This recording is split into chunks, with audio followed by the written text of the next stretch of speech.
الحمد لله الذي بنعمته تتم الصالحات مجيب الدعوات رفيع الدرجات وهو الذي يقبل التوبة عن عباده ويعفو عن السيئات غافر الذنوبات ومنزل الآيات أشهد أن لا إله إلا الله وحده لا شريك له وأشهد أن محمدا عبده ورسوله لا نبي بعده اللهم صل وسلم وكرم وعظم على سيدنا محمد وعلى آله وأصحابه ومن تبعهم بإحسان إلى يوم الدين أما بعد يا أيها الذين آمنوا اتقوا الله حق تقاته ولا تموتن إلا وأنتم مسلمون أوصي نفسي وأوصيكم بتقوى الله فقد فاز المتقون Bapak Ibu yang insya Allah dirahmati Allah Subhanahu wa Ta'ala, semoga kita sehat selalu dan semoga Allah Subhanahu wa Ta'ala menerima segala amal ibadah kita di bulan Ramadan ini. Dan Allah Subhanahu wa Ta'ala akan melipat gandakan segala amalan-amalan yang telah kita lakukan. Amin, amin, ya Rabbal Alamin. Hadirin, Juz 21 dimulai pada ayat 46 surat Al-Ankabut. Berisi seluruh surat Rum, surat Luqman, dan surah As-Sajadah. Serta berakhir pada ayat 30 surah Al-Ahzab. Bapak Ibu, saat kita maju ke sepertiga akhir Al-Quran, surah-surah semakin pendek. Sebagian besar surat dalam juz ini adalah surat Makkiyah yang berfokus pada ujian hidup, tauhid, dan karakter Islami. Surat Al-Ahzab adalah satu-satunya surat Madaniyah di juz ini. Surat Al-Ankabut ditutup dengan pengingat yang kuat tentang pentingnya jihad melawan hawa nafsu. Dan orang-orang yang berjihad kepada kami.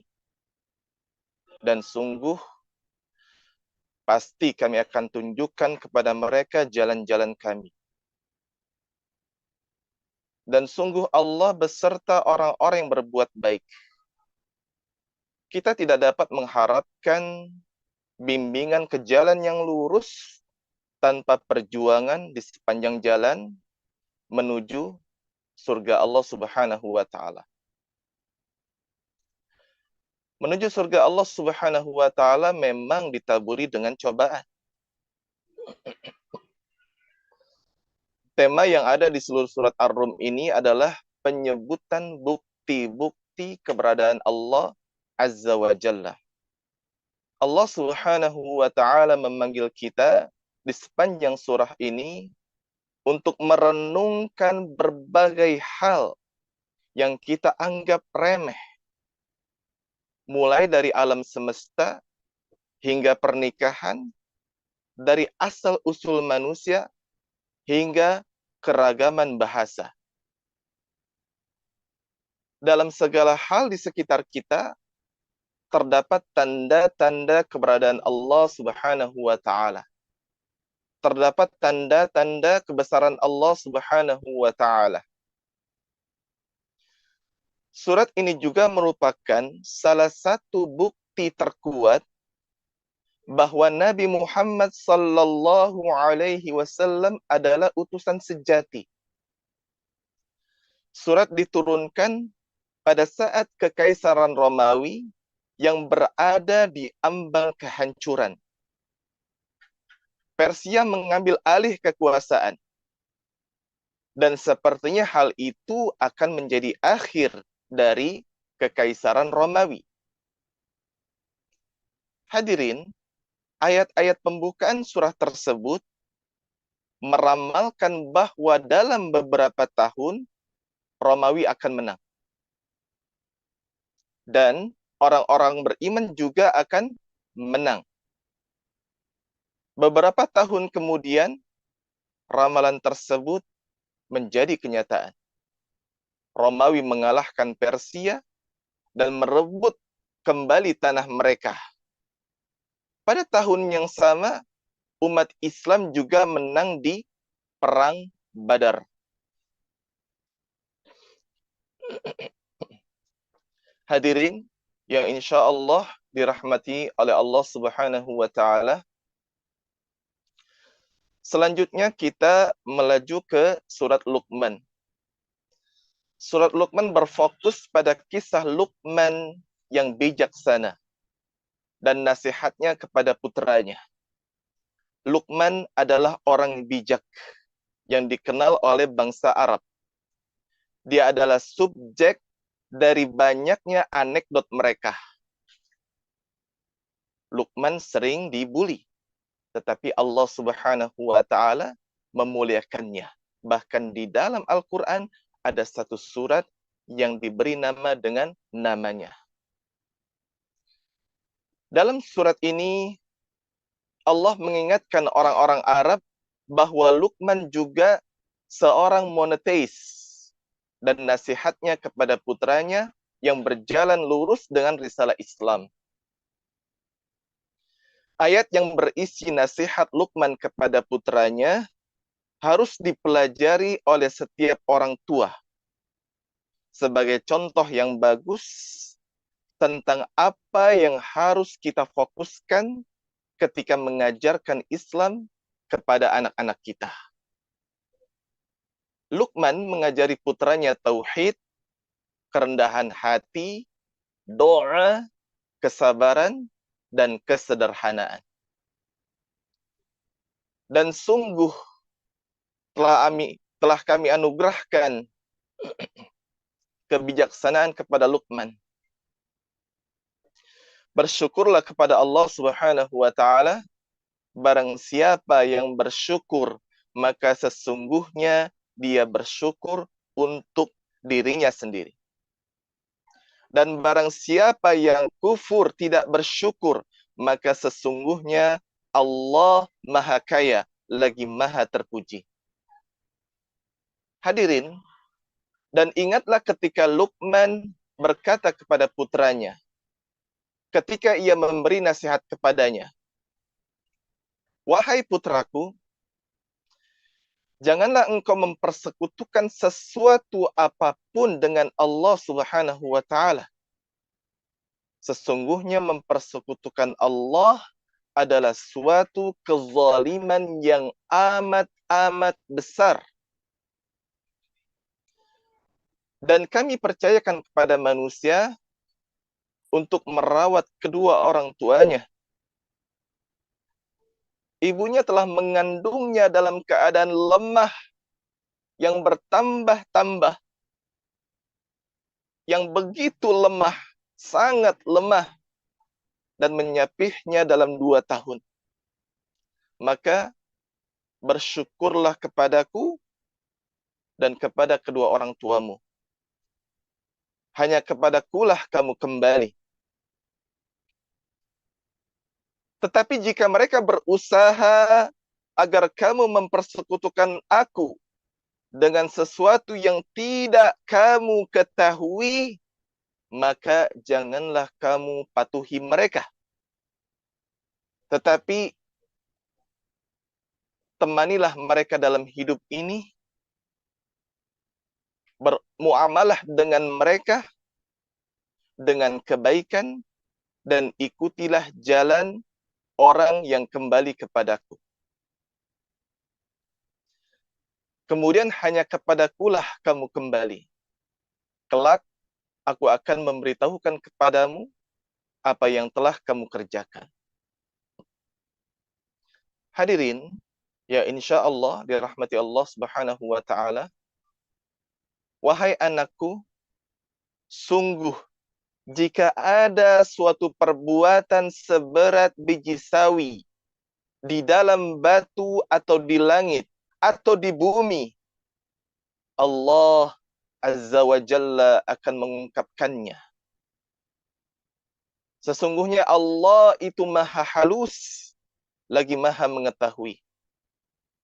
Wahai anakku, tegakkanlah salat perjuangkanlah kebenaran, cegahlah kemungkaran, dan bersabarlah atas apa yang menimpamu.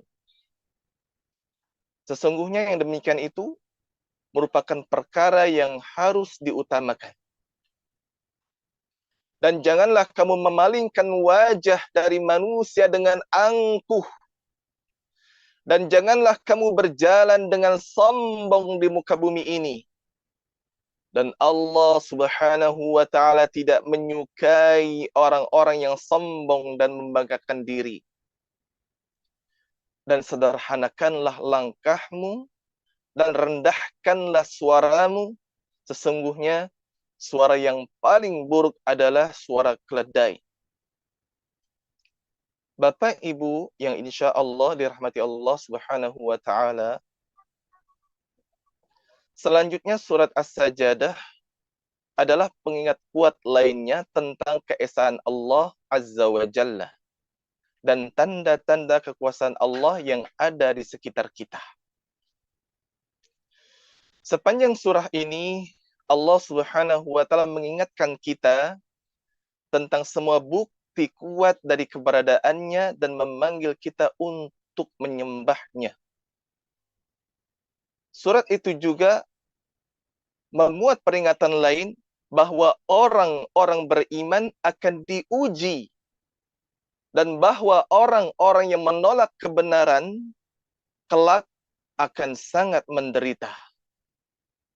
Kemudian, surat ini diakhiri dengan peringatan bahwa kemenangan akhir adalah pada hari akhir.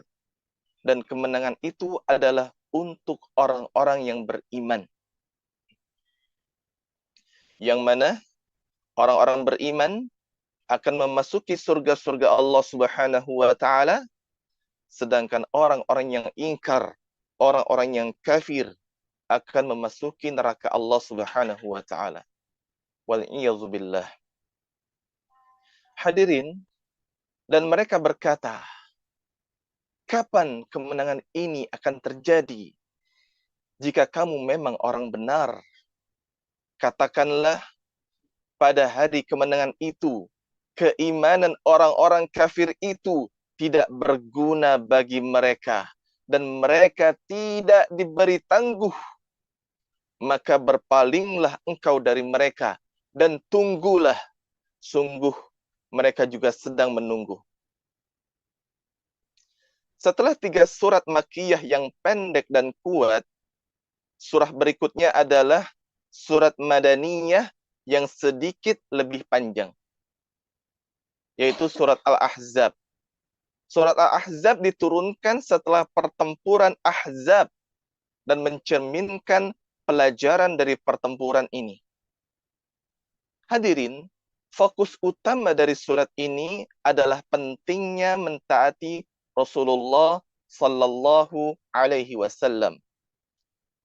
Banyak bagian di dalam surat ini yang membahas tentang kemuliaan Nabi Muhammad sallallahu alaihi wasallam dan pentingnya mentaati beliau alaihi salatu wassalam. Kemudian kita memasuki juz 22. Juz 22 dimulai pada ayat 31 surat Al-Ahzab. Juz ini mencakup seluruh surat Saba dan surat Fatir dan berakhir pada ayat 27 surat Yasin. Selain surat Al-Ahzab, semua surat lainnya dalam juz 22 ini adalah surat Makkiyah dan berfokus pada keesaan Allah dan rukun iman. Tema inti yang mengalir melalui keempat surat ini adalah menyangkut tentang rukun iman yang mendasar, terutama hubungan kita dengan Allah Subhanahu wa ta'ala dan Rasul-Nya. Hadirin, surat Al-Ahzab sangat berfokus pada hak-hak Nabi Muhammad sallallahu alaihi wasallam dan istri-istrinya. Dalam surat ini kita diajarkan bahwa Nabi adalah suri tauladan yang sempurna, yang diutus sebagai saksi dan pembawa kabar gembira dan peringatan. Kita diperintahkan untuk mengirim salawat kepadanya dan mentaatinya. Kita diajari bahwa istri beliau adalah ibu kita dan memiliki aturan khusus yang harus mereka ikuti karena status ini. Semua ayat berfokus pada hak-hak Rasulullah sallallahu alaihi wasallam. Di akhir surat, kita diingatkan bagaimana beberapa bangsa di masa lalu tidak menghormati urusan mereka. Dan kita diperintahkan untuk tidak seperti mereka. Wahai orang-orang yang beriman, janganlah kalian seperti orang-orang yang menyakiti Nabi Musa. Maka Allah Azza wa Jalla membersihkannya dari tuduhan-tuduhan yang mereka katakan. Dan dia adalah seorang yang mempunyai kedudukan terhormat di sisi Allah Subhanahu wa Ta'ala. Hadirin, surat ini diakhiri dengan ayat yang mendalam kandungannya tentang tanggung jawab yang ada pada umat manusia. Makhluk-makhluk ciptaan Allah Subhanahu wa Ta'ala lainnya menolak untuk mengambil tanggung jawab ini. Tetapi umat manusia menerimanya. Kita harus menggunakan kehendak bebas kita untuk mentaati Allah dan memenuhi amanah Allah kepada kita. Allah Subhanahu wa Ta'ala berfirman, sesungguhnya kami menawarkan amanah kepada langit dan bumi dan gunung-gunung, tetapi mereka menolak untuk memikulnya dan khawatir tidak akan mampu melaksanakannya. Lalu dipikullah amanah itu oleh manusia. Sungguh manusia itu sangat zalim dan sangat bodoh. Hadirin, surat berikutnya memberi kita dua contoh tentang bagaimana manusia berurusan dengan tanggung jawab yang diberikan Allah kepada mereka. Pada cerita Nabi Daud dan Sulaiman, kita melihat respon yang benar. Mereka diberi wewenang atas kerajaan-kerajaan besar dan mereka menjawabnya dengan rasa syukur dan keadilan. Bekerjalah wahai keluarga Daud dan dengan penuh syukur. Dan sedikit sekali dari hamba-hambaku yang bersyukur. Hadirin, semoga kita termasuk orang-orang yang bersyukur. Dan insya Allah kalau kita bersyukur, Allah Subhanahu wa Ta'ala akan menambahkan nikmat-nikmatnya kepada kita. Dan ingatlah, jikalau kita kufur, maka azab Allah Subhanahu wa Ta'ala sangat pedih. Orang-orang Sabah dikaruniai kekayaan yang besar. Tetapi mereka menyalahgunakan kekayaan itu dan tidak mensyukurinya, sehingga harta itu diambil dari mereka. Ujian berlimpah harta harus dilalui dengan mengungkapkan rasa syukur kepada Allah Subhanahu wa Ta'ala. Ketika kita bersyukur, Allah akan memberi kita lebih banyak lagi. Ketika kita ingkar, maka nikmat itu akan hilang. Semua kesuksesan terletak pada bagaimana menjalani kehidupan yang penuh dengan rasa syukur kepada Allah Subhanahu wa Ta'ala. Hadirin, surat Fatir adalah pengingat yang kuat akan kebesaran Allah Subhanahu wa Ta'ala. Ini adalah surat pendek yang kuat yang berfokus pada tauhid. Baik surat Saba dan surat Fatir dimulai dengan frase Alhamdulillah. Mereka adalah 2 dari 5 surat dalam Al-Quran yang dimulai dengan frase penting ini. Karena kedua surat tersebut berfokus pada rasa syukur kepada Allah Subhanahu wa Ta'ala, keduanya dimulai dengan pernyataan yang paling umum untuk mengungkapkan rasa syukur, yaitu dengan mengucapkan Alhamdulillah. Hadirin yang insya Allah dirahmati Allah Subhanahu wa Ta'ala, juz 22 berakhir pada bagian awal surah Yasin.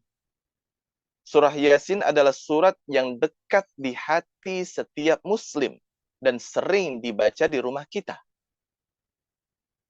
Surat ini berfokus pada 3 pilar utama iman, yaitu kepercayaan kepada Allah Subhanahu wa Ta'ala, Rasulnya, dan akhirat.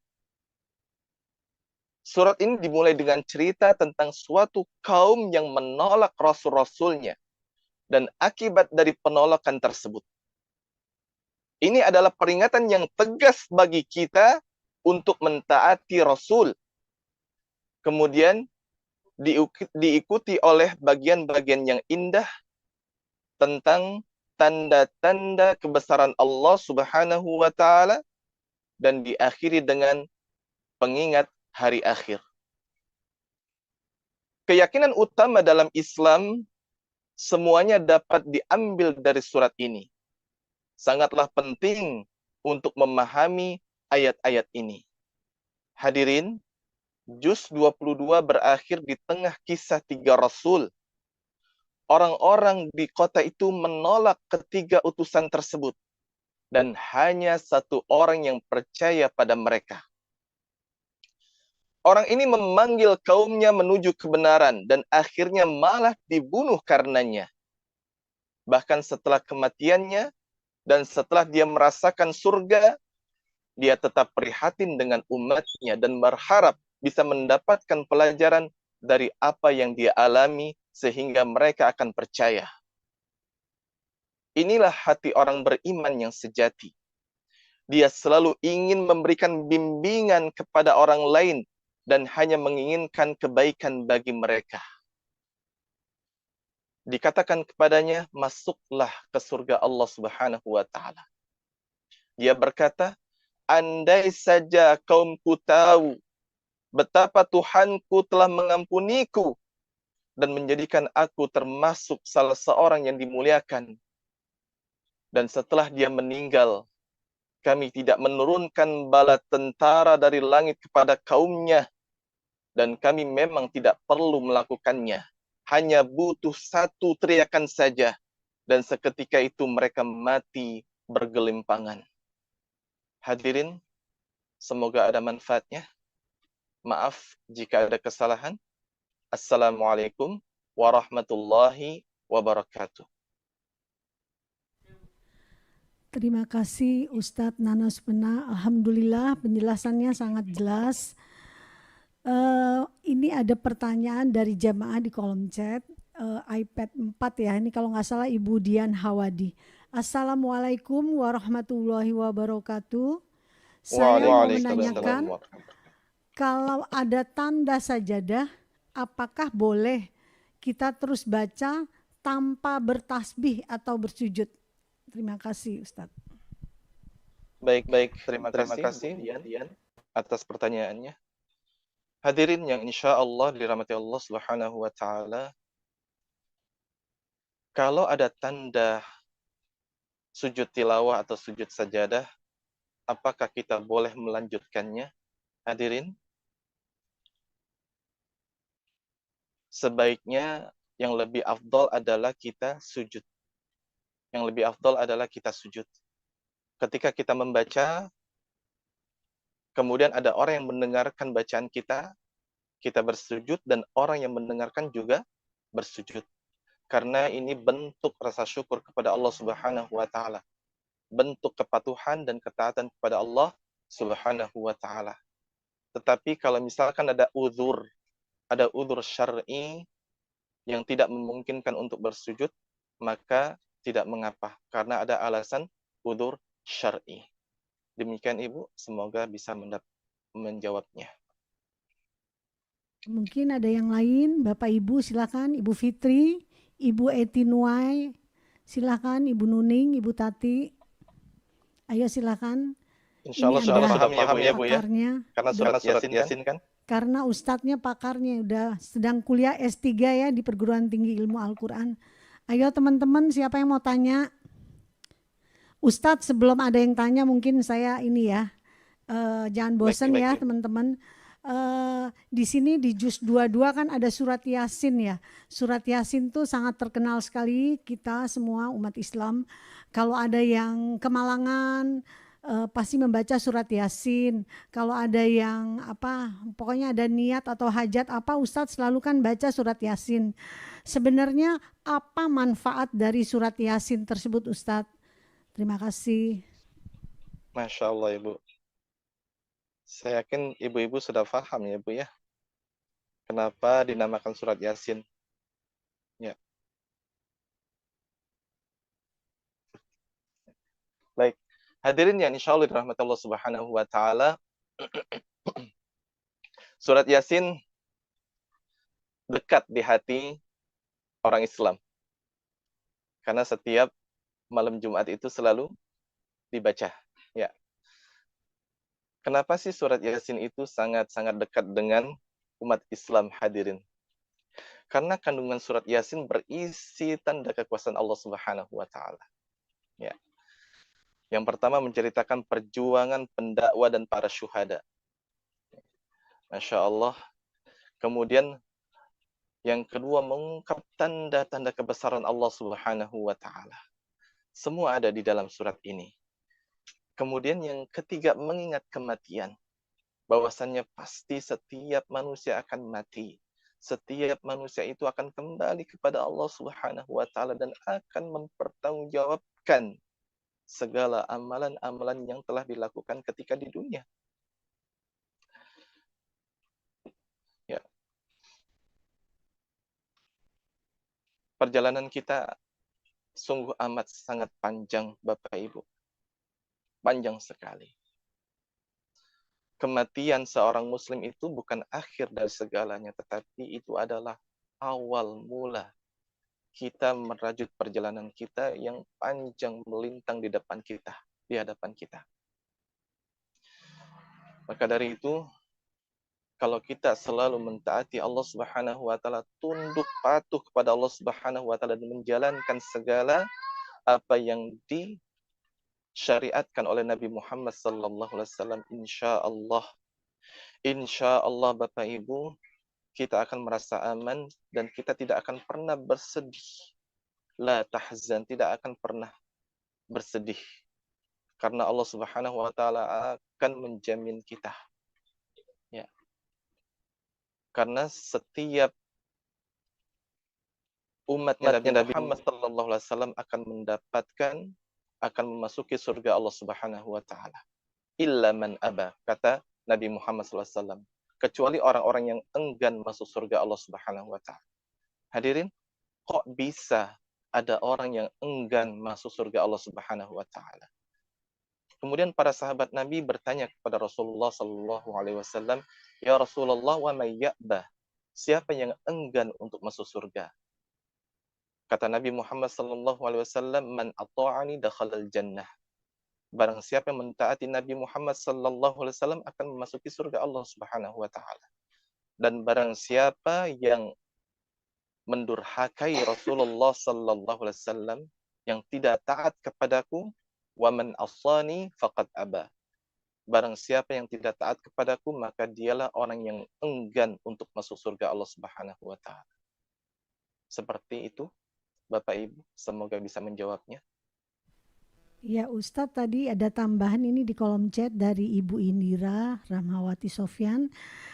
Menyambung tadi surat Yasin yang saya pertanyakan, Ustadz biasanya surat Yasin dipakai tahlilan. Sementara saya selalu baca tiap hari, mohon penjelasannya. Maksudnya kalau tiap hari itu gimana Ustadz? Jadi enggak cuma ada duka cita aja. Baik, terima kasih Bapak Ibu. Terima kasih pertanyaannya Bu Indra. Bagus sekali. Baik. Apakah surat Yasin itu boleh dibaca setiap hari? Bapak Ibu, yang insya Allah dirahmati Allah Subhanahu wa Ta'ala, boleh insya Allah. Silakan Bapak Ibu, boleh. Tanpa harus ada waktu-waktu tertentu. Kapan saja boleh, insya Allah. Kapan saja boleh. Ada seorang sahabat Nabi Muhammad sallallahu alaihi wasallam ketika beliau menjadi imam Setiap hari bacaan beliau itu selalu surat Qul huwallahu ahad. Qul huwallahu ahad. Setelah surat Al-Fatihah selesai, membaca surat Al-Ikhlas. Rakaat pertama, Al-Ikhlas. Rakaat kedua, Al-Ikhlas. Kemudian, sahabat yang lainnya bertanya kepada Rasulullah, "Ya Rasulullah, si fulan itu kalau jadi imam, setelah surat Al-Fatihah membacanya selalu surat Al-Ikhlas." Kemudian si fulan ditanya oleh Rasulullah sallallahu alaihi wasallam, "Mengapa demikian? Kenapa engkau selalu membaca surat Al-Ikhlas?" Orang ini menjawab, "Ya Rasulullah, aku suka. Aku suka dengan surat ini. Karena makna kandungannya sangat dalam. Dan aku ingin ketika Allah Subhanahu wa taala mematikan aku dalam bertauhid kepada Allah Subhanahu wa taala. Mengesahkan Allah Subhanahu wa taala." Apa kata Rasulullah sallallahu alaihi wasallam? Bapak Ibu, maka Allah Subhanahu wa taala akan memasukkan dia ke surga Allah Subhanahu wa taala dengan kesukaannya membaca surat Al-Ikhlas. Begitu juga dengan surat Yasin, Bapak Ibu. Kalau kita suka dengan satu surat, kemudian kita dalami kandungannya, dan kita pelajari, lalu kita amalkan apa-apa yang ada di dalam surat itu, Masya Allah Bapak Ibu. Ini sungguh keutamaan bagi kita. Ini merupakan keutamaan bagi kita. Seperti itu Bapak Ibu. Semoga bisa menjawabnya Bu Indra. Terima kasih.